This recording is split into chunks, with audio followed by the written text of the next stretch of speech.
ಎಲ್ಲರೂ ಸೇರಿ ಒಂದು ಸರ್ವಾನುಮತದ ನಿರ್ಣಯ ಮಾಡಿ ಈ ರೈತರಿಗೆ ಏನು ಅನ್ಯಾಯ ಆಗ್ತಾ ಇದೆ, ಹಿಂದೂಗಳಿಗೆ ಏನು ಅನ್ಯಾಯ ಆಗ್ತಾ ಇದೆ, ಇದಕ್ಕೆ ಅಂತ್ಯ ಹಿಂದೂಗಳಿಗೆ ಅನ್ಯಾಯ ಅಂತಿರಲ್ಲ. ಒಂದ್ ನಿಮಿಷ, ಹಿಂದೂಗಳಿಗೆ ಅನ್ಯಾಯ ಅಂತಿರಲ್ಲ. ಮುಜರಾದಲ್ಲಿ ಎಫ್ಆರ್ಸಿ ಇದೆ, ಹಿಂದೂಗಳನ್ನೇ ಟಾರ್ಗೆಟ್ ಮಾಡ್ತಾ ಇರೋದು, ಆಸ್ತಿ ಎಷ್ಟಿದೆ, ಹಿಂದೂಗಳ ಆಸ್ತಿನೇ ಹೊಡಿತಾ ಇರೋದು, ಮುಜರಾದಲ್ಲಿ ದೇವಸ್ಥಾನ ಎಷ್ಟಿದೆ, ಫಾರೆಸ್ಟ್ ದೇವಸ್ಥಾನ ಹೋರಾಟ,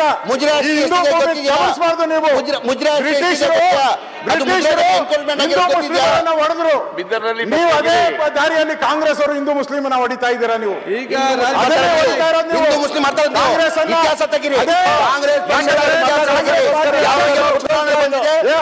ಜನಗಳ ಮಧ್ಯದಲ್ಲಿ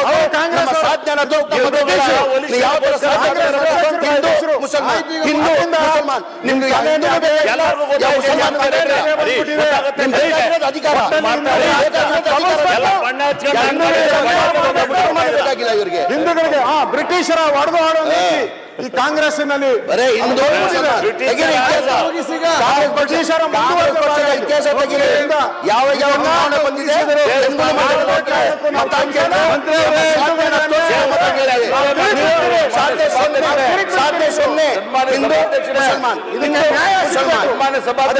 ಹೋರಾಟ. ಓಕೆ, ಆಯ್ತು, ಕೂತ್ಕೊಳ್ಳಿ. ಈಗ ಒಂದು ನಿಮಿಷ ಪ್ರಭುಚ, ಒಂದ್ ಸೆಕೆಂಡ್.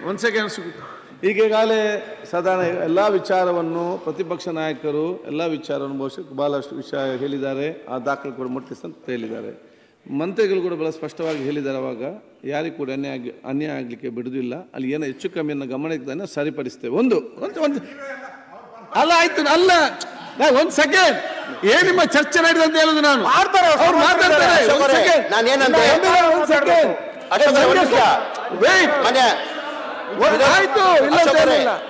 ನಾನು ಮಂತ್ರಿಗಳೇ ಈಗ